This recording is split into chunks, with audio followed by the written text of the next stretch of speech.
ونصلي ونسلم على رسوله الكريم أما بعد فأعوذ بالله من الشيطان الرجيم بسم الله الرحمن الرحيم يا أيها الذين آمنوا لا تقدموا بين يدي الله ورسوله واتقوا الله إن الله سميع عليم آمنت بالله صدق الله مولانا العظيم وبلغنا رسوله النبي الأمين الكريم ونحن على ذلك لمن الشاهدين والشاكرين والحمد لله رب العالمين إن الله وملائكته يصلون على النبي يا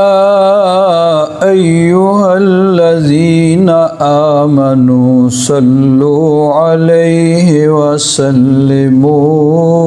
تسليما اللهم صل على سيدنا ومولانا محمد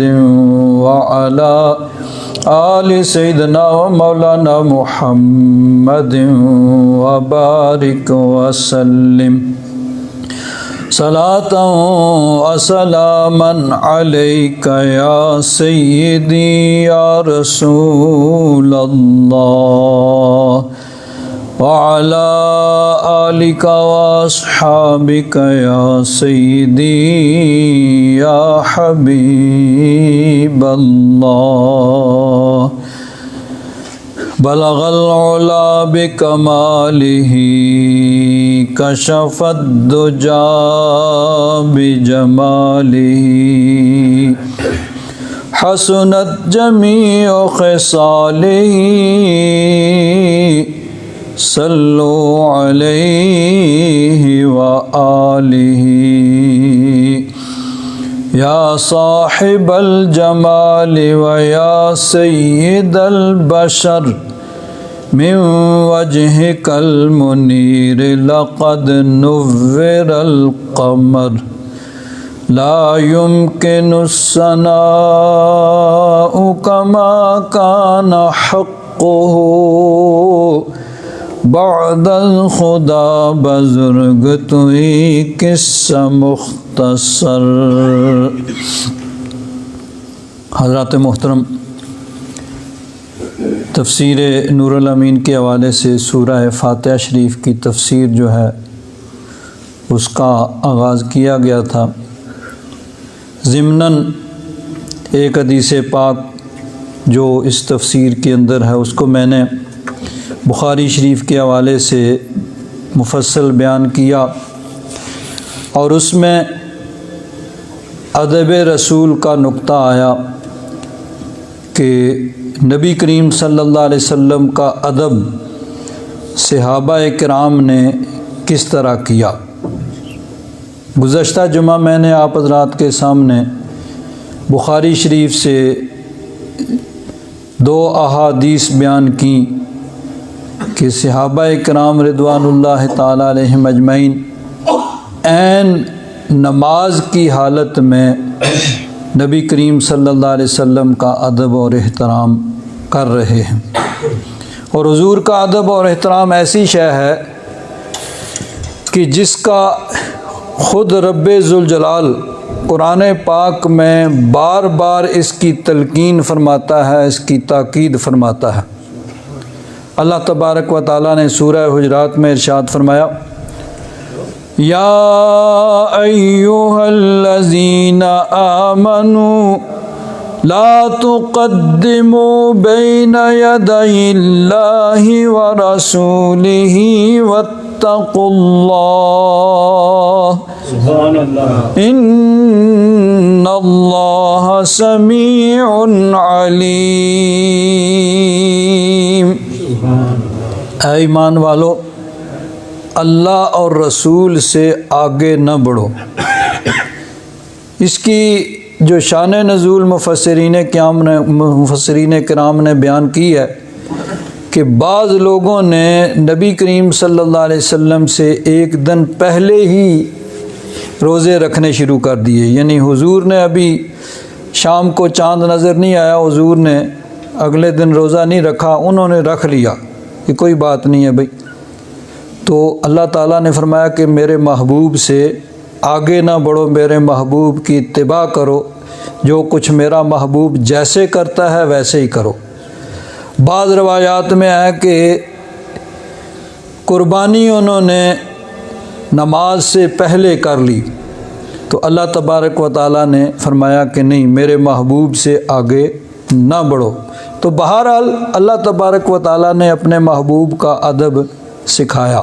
اس سے اگلی آیت میں اللہ تعالیٰ نے فرمایا یا ایھا الذین آمنوا لا ترفعوا اصواتکم فوق صوت النبی، کہ میرے محبوب سے جب تم ہم کلام ہو، گفتگو کر رہے ہو، تو اس بات کا بھی خیال رکھو کہ تمہاری آواز میرے محبوب سے بلند نہ ہو جائے، یہ بھی میرے محبوب کی بارگاہ کی بے ادبی ہے۔ تو خود رب ذوالجلال قرآن پاک میں اپنے محبوب کی بارگاہ کا ادب سکھاتا ہے۔ صحابہ اکرام رضوان اللہ تعالیٰ علیہم اجمعین نے کس طرح نبی کریم صلی اللہ علیہ وسلم کا ادب اور احترام کیا، اس کے کچھ جلوے میں نے گزشتہ جمعہ میں بیان کیے۔ ایک دو احادیث مبارکہ اس سلسلہ میں عرض کر کے اسی ضمن میں ایک بڑی اہم بات انشاءاللہ میں آج آپ کے گوش گزار کروں گا۔ بخاری شریف کے اندر حدیث پاک ہے، نبی کریم صلی اللہ علیہ وسلم نے خواب دیکھا کہ بیت اللہ شریف کا طواف کر رہے ہیں۔ انبیاء کرام کی خواب بھی وحی الہی ہوتی ہے، غیبی اشارہ اور اللہ تبارک و تعالیٰ کا حکم ہوتا ہے۔ یہ اللہ تبارک و تعالیٰ کی طرف سے گویا نبی کریم صلی اللہ علیہ وسلم کے لیے اشارہ تھا کہ آپ بیت اللہ شریف کا طواف کریں۔ اب صورت حال یہ تھی کہ نبی کریم صلی اللہ علیہ وسلم جب مکہ مکرمہ سے ہجرت کر کے مدینہ منورہ تشریف لائے تو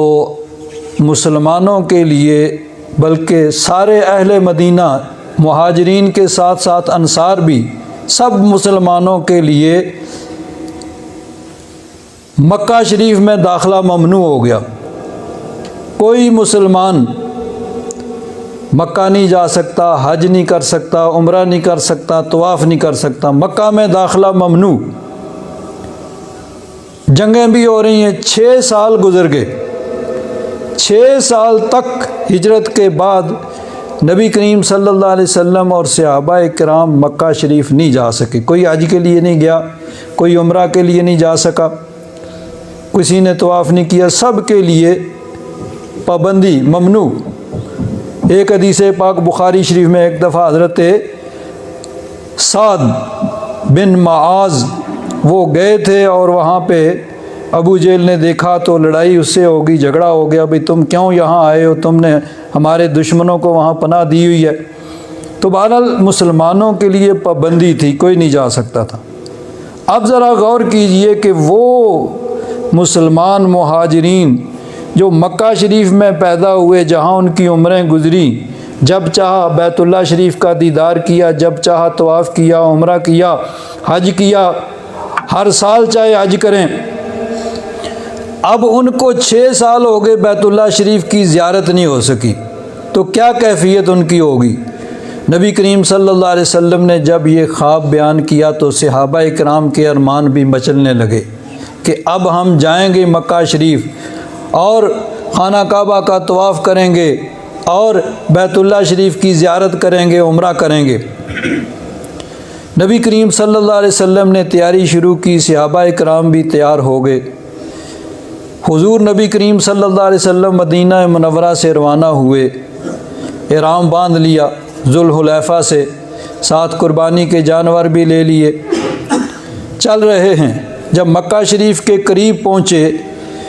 تو ایک جگہ پہ نبی کریم صلی اللہ علیہ وسلم کی اونٹنی بیٹھ گئی۔ امام بخاری اس کو روایت کرتے ہیں، وَسَارَ النَّبِيُّ صلی اللہ علیہ وسلم حَتَّى إِذَا كَانَ بِالسَّنِيَّةِ الَّتِي يُهْبَطُ عَلَيْهِم مِّنْهَا بَرَكَتْ بِهِ رَاحِلَتُهُ، جہاں سے مکہ شریف میں داخلہ ہوتا تھا، جس گھاٹی سے اتر کے یعنی مدینہ شریف سے آتے ہوئے جس گھاٹی سے اتر کے مکہ میں داخلہ ہوتا تھا، وہاں حضور کی اونٹنی بیٹھ گئی۔ صحابہ کرام کو حیرانگی ہوئی، انہوں نے اٹھانے کی کوشش کی، اس زمانے میں جس طرح کہا جاتا تھا حل، تو انہوں نے کہا کہ یہ قصوہ جو ہے یہ بیٹھ گئی ہے، تھک گئی ہے۔ نبی کریم صلی اللہ علیہ وسلم نے ارشاد فرمایا، ما خلات القصوہ ما ذاک لها بخلق، نہ تو یہ تھکی ہے اور نہ ہی اس کی عادت ہے، بلکہ وَلَكِنْ حَبَسَهَا حَابِسُ الْفِيلِ، بلکہ اس کو اس رب ذوالجلال نے روکا ہے جس نے ہاتھیوں کو روکا تھا۔ ہاتھی والے آئے تھے نا مکہ شریف پہ حملہ کرنے کے لیے، تو ہاتھیوں کو روک لیا تھا، اسی رب ذوالجلال نے، اس کی حکمتیں ہیں تاکہ یہاں مکہ کے اندر کشت و خون نہ ہو، لڑائی جھگڑا ہو نہ، کیونکہ کافر تو تیار تھے بھئی ہم نے ان کو مکہ میں آنے نہیں دینا ہے، چاہے اس کے لیے ہمیں لڑنا پڑے، کچھ بھی ہو۔ بہرحال وہاں سے پھر چلے، حضور نے اس کو اٹھایا اور جا کے حدیبیہ کے اندر حضور نے قیام فرمایا۔ حدیبیہ بالکل مکہ شریف کے ساتھ ہے، یعنی حدود حرم کے اندر، علماء فرماتے ہیں کہ اس کا کچھ حصہ حدیبیہ کے میدان کا حرم شریف کے اندر شامل ہے۔ حرم شریف کی وہ حد جہاں پہ ساری پابندیاں ہیں حرم کی، جہاں شکار کرنا منع ہے، جہاں درخت کاٹنے منع ہیں، تو ساری پابندیاں جہاں پہ لاگو ہوتی ہیں، تو کچھ حصہ اس کا حدیبیہ کا حرم شریف کے اندر ہے، وہاں حضور نے قیام فرمایا۔ اب بات چیت ہو رہی ہے، مکہ والے تیار ہیں کہ ہم نے ان کو مکہ میں آنے نہیں دینا ہے، طواف نہیں کرنے دینا، عمرہ نہیں کرنے دینا ہے، چاہے ہمیں لڑائی کرنی پڑے، کچھ بھی ہو، یہاں لاشوں کے ڈھیر لگ جائیں، خون کے دریا بہہ جائیں، ہم نے ان کو نہیں آنے دینا۔ اور مسلمان بھی پرجوش تھے کہ ہم مدینہ شریف سے چل کے آئے ہیں، 7-8 دن کا ہم نے سفر کیا ہے، ہم نے احرام باندھے ہوئے ہیں، قربانی کے جانور ہمارے ساتھ ہیں، ہمارا تو لڑائی کا پروگرام ہی نہیں ہے، ہم تو صرف عمرہ کرنے کے لیے آئے ہیں، لیکن اگر وہ روکیں گے تو پھر ہم بھی، چاہے ہمیں لڑنا پڑے، ہم بھی واپس نہیں جائیں گے۔ مسلمان بھی جذبات میں ہیں، لیکن نبی کریم صلی اللہ علیہ وسلم حضور نے ارشاد فرمایا، والذی نفسی بیدہ لا یسألونی حتۃ یعظمون فیہا حرمات اللہ الا اعطیتہم ایاہ، فرمایا کہ آج جو بات بھی کریں گے نا، جس بات میں اللہ کے حرمات یعنی ان شعائر اللہ، ان پاک مقدس مقامات کی عزت اور حرمت ہے، اس کے لیے مجھ سے جو کہیں گے میں ان کو دوں گا، یعنی بات چیت کریں اور ان مقدس مقامات کی عزت اور حرمت کی خاطر میں ان سے بات چیت کرنے کے لیے اور معاہدہ کرنے کے لیے، رعایت دینے کے لیے تیار ہوں۔ اب لوگ آ رہے ہیں، جا رہے ہیں، نبی کریم صلی اللہ علیہ وسلم نے ان کو پیغام بھیجا، بھئی ہم لڑائی کے لیے نہیں آئے، دیکھو ہم نے احرام باندھے ہوئے ہیں، قربانی کے جانور ہمارے ساتھ ہیں، ہم عمرہ کرنے آئے ہیں، عمرہ کر کے چلے جائیں گے۔ انہوں نے بھی آگے جو ان میں سے سمجھدار لوگ تھے، انہوں نے کہا کہ ٹھیک ہے، ہم آپ کی نیت پہ شک نہیں کرتے، لیکن حالات اس قسم کے ہیں کہ اگر کسی شریر آدمی نے شرارت کر دی تو لڑائی شروع ہوگی تو پھر کسی کے روکتے ہوئے رکے گی نہیں، اس لیے آپ ایسے کریں کہ اس دفعہ چلے جائیں۔ اب بات چیت ہو رہی ہے، ادھر سے وفد آ رہا ہے، ادھر سے آ رہا ہے۔ نبی کریم صلی اللہ علیہ وسلم نے حضرت عثمان غنی رضی اللہ تعالیٰ عنہ کو اپنا نمائندہ بنا کے بھیجا کہ میری طرف سے جا کے ان کو کہو بھائی ٹھیک ہے، ہم عمرہ کرنے کے لیے آئے ہیں تو ہم کوئی لڑائی جھگڑا نہیں چاہتے، ہم صرف عمرہ کریں گے، واپس چلے جائیں گے، تو ان سے جا کے بات چیت کرو۔ حضرت عثمان غنی مکہ شریف گئے، بڑے بڑے سرداروں کو جمع کیا، ان سے بات چیت کی، بھئی مجھے حضور نے بھیجا ہے، دیکھو ہم عمرہ کرنے کے لیے آئے ہیں، ہمارا لڑائی کا پروگرام نہیں ہے، ہم صرف عمرہ کریں گے، واپس چلے جائیں گے۔ انہوں نے آگے سے وہی کہا بھئی ٹھیک ہے، آپ عمرہ کرنے کے لیے آئے ہیں، لیکن اگر کوئی آدمی شرارت کرے گا تو پھر لڑائی شروع ہو گئی تو پھر کسی کے روکے نہیں رکے گی، اس لیے بہتر یہ ہے کہ وہ عمرہ کیے بغیر واپس چلے جائیں۔ اب بات چیت ہو رہی ہے تو انہوں نے حضرت عثمان غنی سے کہا کہ ان کو تو ان حالات میں ہم اجازت نہیں دے سکتے، تمہارے نبی کو اور باقی صحابہ کو، لیکن آپ چونکہ آ گئے ہیں مکہ میں، آپ یہاں صحن کعبہ کے اندر موجود ہیں، احرام بھی آپ نے باندھا ہوا ہے عمرے کا، تو چلو آپ طواف کر لیں، صفا مروہ کی صحیح کر لیں، آپ کا عمرہ ہو جائے، تو ان کو ہم باقیوں کو اجازت نہیں دے سکتے۔ حضرت عثمان غنی رضی اللہ تعالیٰ عنہ نے ارشاد فرمایا، جس کعبہ کے طواف سے تم نے میرے آقا کو روک دیا ہے، میں اس کعبے کا طواف نہیں کروں گا، میں اسی وقت طواف کروں گا جب میرے آقا بھی طواف کریں گے۔ اب دیکھیے نبی کریم صلی اللہ علیہ وسلم نے جاتے ہوئے کوئی ایسی ہدایت جاری نہیں کی تھی،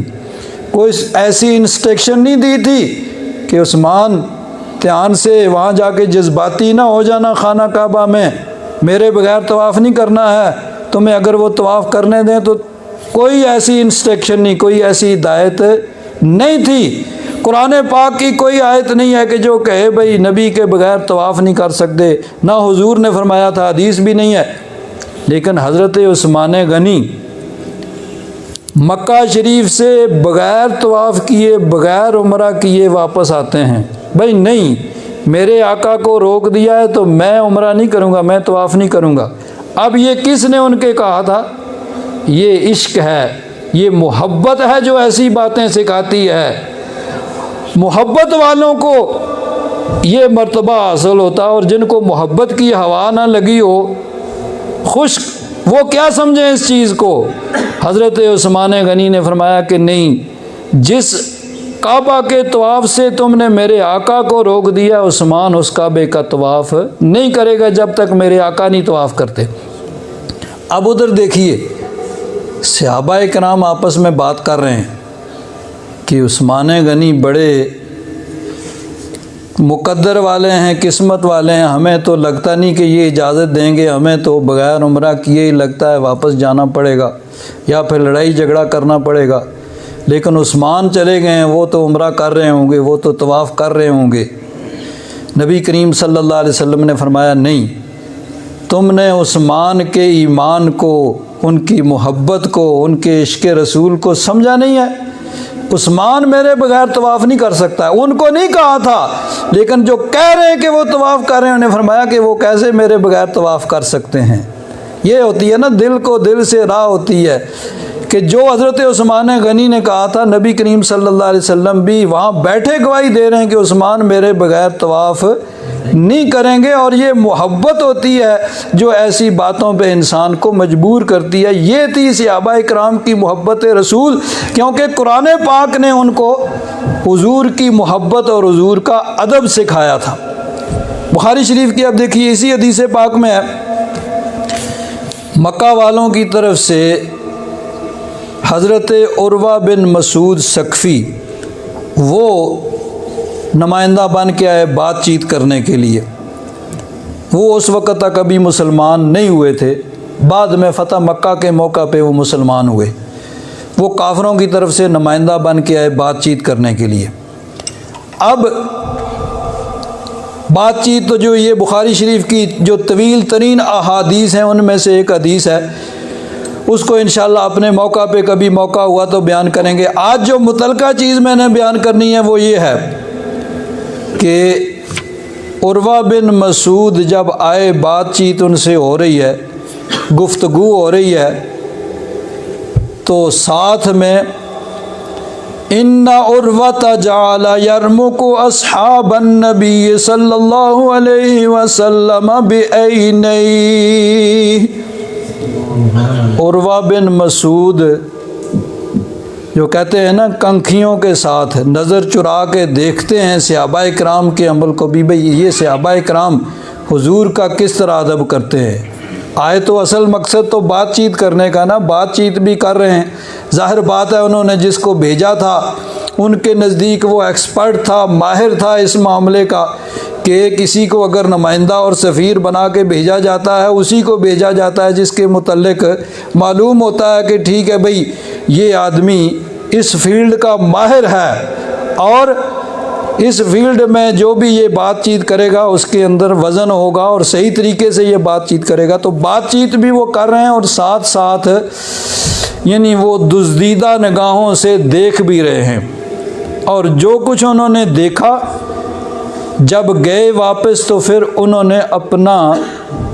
جو ان کا ایکسپیرینس ہوا وہاں پہ، ایرفارنگ جو تجربہ ان کو وہاں ہوا، جو کچھ انہوں نے دیکھا وہ جا کے بیان کرتے ہیں۔ یہ بات سننے والی ہے۔ اب وہ عروہ بن مسعود اس وقت تک مسلمان نہیں ہوئے، اس وقت تک کافر تھے، کافروں کے نمائندہ بن کے آئے تھے۔ وہ جا کے واپس جا کے بیان کرتے ہیں، فرجع عروۃ الی اصحابہ فقال اے قوم واللہ لقد وفدت علی الملوک ووفدت علی قیصر وکسری والنجاشی۔ کہنے لگے دیکھو میں پہلی دفعہ کہیں نمائندہ بن کے نہیں گیا ہوں، بڑے بڑے بادشاہوں کے پاس میں جاتا رہا ہوں۔ ظاہر بات ہے جسے انہوں نے بھیجا تھا اسی لیے بھیجا تھا، بھائی یہ آدمی تجربہ کار ہے اور بات چیت کرے گا، توجہ سے بات کرے گا، کم دے گا زیادہ لے گا، کیونکہ بات چیت میں گیو اینڈ ٹیک ہوتا ہے نا، بھائی کچھ دو کچھ لو، تو اسی کو بھیجا جاتا ہے جو ماہر ہو، زیادہ تجربہ کار ہو، بھائی تھوڑی رعایت دے زیادہ لے۔ تو انہوں نے کہا بھئی دیکھو میں پہلی دفعہ نہیں گیا ہوں، بڑے بڑے بادشاہوں کے پاس میں وفد لے کے جاتا رہا ہوں، نمائندہ بن کے جاتا رہا ہوں۔ اس وقت کیسر و کسریٰ دو بادشاہ تھے، روم اور ایران کی دو سپر پاوریں تھیں۔ انہوں نے کہا میں ایران اور روم کے بادشاہ کیسر اور کسریٰ اور حبشہ کے بادشاہ نجاشی کے پاس بھی وفد لے کے جاتا رہا ہوں اور وہاں میں نمائندہ بن کے جاتا رہا ہوں، لیکن واللہ ان رأیت ملکا قط يعظمه اصحابه ما يعظم اصحاب محمد محمدا صلی اللہ تعالی علیہ وعلی آلہ واصحابہ وبارک وسلم۔ انہوں نے کہا کہ بادشاہوں کے دربار میں گیا ہوں، کیسر و کسریٰ کے دربار کا بڑا اسپیشل پروٹوکول ہوتا ہے کہ جو لوگ اٹینشن کھڑے ہیں انہوں نے ہلنا نہیں ہے جتنی دیر ان کی ڈیوٹی ہے، جس کی جو ڈیوٹی ہے وہ کر رہا ہے، بڑا ان کے درباروں کا پروٹوکول ہوتا ہے۔ لیکن کہتے ہیں جو ادب جو احترام محمد صلی اللہ علیہ وسلم کے صحابہ ان کا کرتے ہیں، میں نے کسی بادشاہ کا ایسے ادب اور احترام نہیں دیکھا ہے۔ آگے پھر اس کی انہوں نے کچھ یعنی مثالیں پیش کی، کہتے ہیں ان تنخما نخامتا الا وقع فی کف رجل منہم۔ اب نخامہ کہتے ہیں ناک کا جھاڑ، آدمی ناک جھاڑتا ہے تو اس رینٹ کو عربی میں نخامہ کہتے ہیں۔ تو انہوں نے کہا کہ اگر حضور ناک جھاڑتے ہیں تو وہ نخامہ جو ہے ناک کی رینٹ بھی وہ نیچے نہیں گرنے دیتے، وہ کسی کے ہاتھ میں پڑتا ہے، اور پھر اس کو وہ اپنے ہاتھوں سے مل لیتا ہے، فَدَلَكَ بِهَا وَجْهَهُ وَجِلْدَهُ، وہ بھی اس کو اپنے چہرے اور اپنے جلد سے وہ اس کو لگا لیتے ہیں، اس کو نیچے نہیں گرنے دیتے۔ اب ذرا غور کیجئے کہ انسان کو کسی سے کتنی بھی محبت ہو، کتنی زیادہ محبت ہو، انسان اس کے ناک کے رینٹ کو اس طرح اپنے چہرے پہ، جسم پہ نہیں ملے گا۔ تو اب یہ کیا ہے؟ پھر یہ محبت سے ایک اور سٹیپ آگے ہے، صرف محبت نہیں، یہ محبت سے بھی ایک اور آگے سٹیپ ہے کہ وہ نبی کریم صلی اللہ علیہ وسلم کی ہر چیز کو نور سمجھتے تھے اور نور سمجھ کے اس کو اپنے چہرے اور اپنے جسم پہ ملتے تھے۔ تو وہ کہتے ہیں حضور اگر نخامہ اپنے ناک کا رینٹ پھینکتے ہیں تو اس کو نیچے نہیں گرنے دیتے، وہ کسی نہ کسی کی ہتھیلی پہ گرتا ہے اور اس کو اپنے چہرے اور اپنے جلد میں وَإِذَا أَمَرَهُمْ ابْتَدَرُوا أَمْرَهُ، حضور کوئی حکم دیتے ہیں تو وہ حضور کی حکم بجا جاوری میں، حضور کے حکم کی بجا آوری میں جلدی کرتے ہیں، ایک دوسرے سے آگے بڑھنے کی کوشش کرتے ہیں۔ وَإِذَا تَوَضَّأَ قَعَدُوا يَقْتَتِلُونَ عَلَى وَضُوئِهِ، بیان کرنے والے یاد رکھے اس بات کو، خاص طور پر کافر ہیں اس وقت تک، کافر، اس نے حضور کی مجلس میں جو کچھ دیکھا وہ کافروں سے جا کے بیان کر رہا ہے کہ اگر حضور وضو کرتے ہیں تو حضور کے وضو کا جو غسالہ ہے، وضو میں استعمال ہونے والا پانی، اس کو وہ نیچے نہیں گرنے دیتے، بلکہ یہ حالت ہوتی ہے کہ ایسے محسوس ہوتا ہے کہ اس کو حاصل کرنے کے لیے ان کے اندر لڑائی ہو جائے گی۔ قَعَدُوا يَقْتَتِلُونَ عَلَى وَضُوئِهِ وَإِذَا تَكَلَّمَ خَفَضُوا أَصْوَاتَهُمْ عِنْدَهُ، حضور کی بارگاہ میں اپنی آوازوں کو وہ جھکا کے رکھتے ہیں، اونچی آواز سے نہیں بولتے۔ وَمَا يَحِدُّونَ إِلَيْهِ النَّظْرَ تَعْظِيمًا لَهُ، سبحان اللہ۔ اور حضور کی بارگاہ کا یہ ادب ہے کہ نگاہ بھر کے حضور کے چہرہ کی طرف نہیں دیکھتے، تعظیم اللہ، حضور کی تعظیم کی خاطر وہ نگاہ بھر کے حضور کے چہرہ کی طرف نہیں دیکھتے۔ تو یہ صحابہ کرام کا ادب اور احترام تھا جو صحابہ کرام نبی کریم صلی اللہ علیہ وسلم کا کیا کرتے تھے۔ ایک دفعہ نبی کریم صلی اللہ علیہ وسلم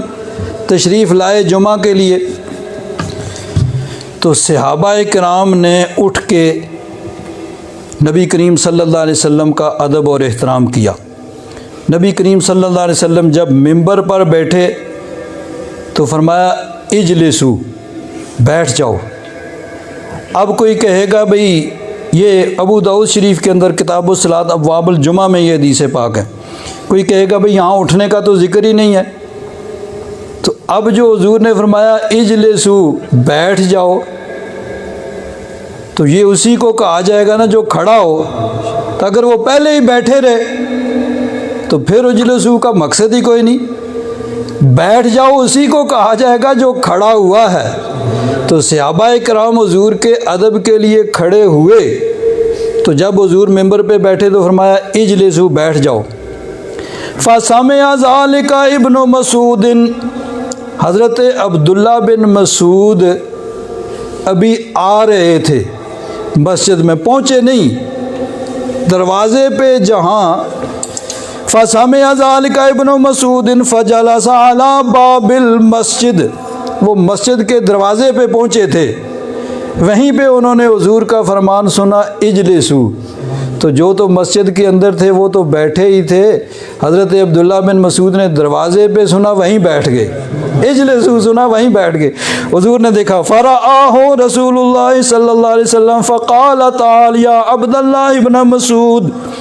حضور نے دیکھا تو شفقت فرمائی کہ میرا مقصد ان کو کہنا تھا تم آگے آؤ۔ حضور نے ان کو شفقت فرما کے آگے بلایا۔ اس طرح سے صحابہ کرام حضور کا ادب کرتے تھے۔ اب یہ ایک بڑی اہم بات جو ہے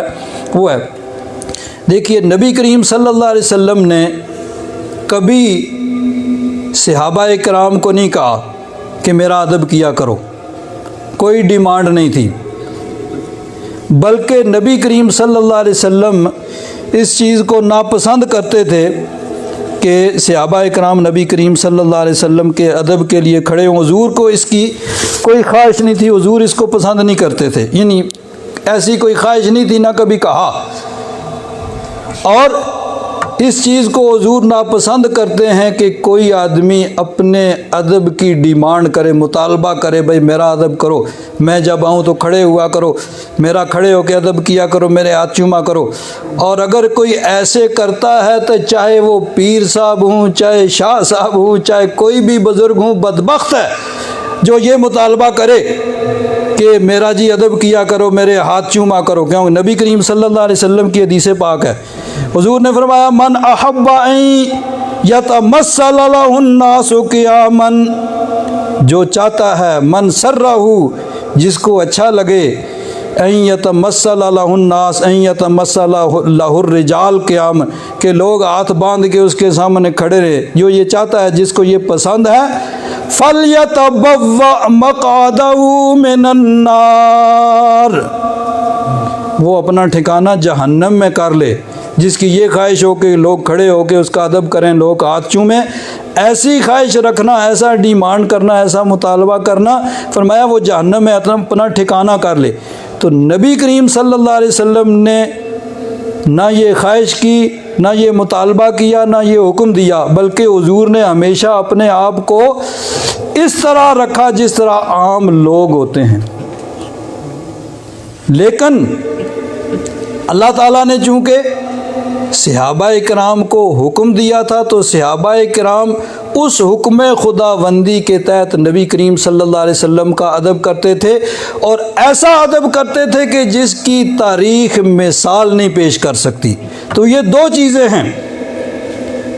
کسی کا ڈیمانڈ کرنا، مطالبہ کرنا کہ میرا ادب کرو، یہ بدبختی ہے. اور اگر کوئی کسی کو بزرگ سمجھ کے اللہ کی رضا کے لیے، ثواب کے اصول کے لیے، نیکی کے اصول کے لیے ادب کرتا ہے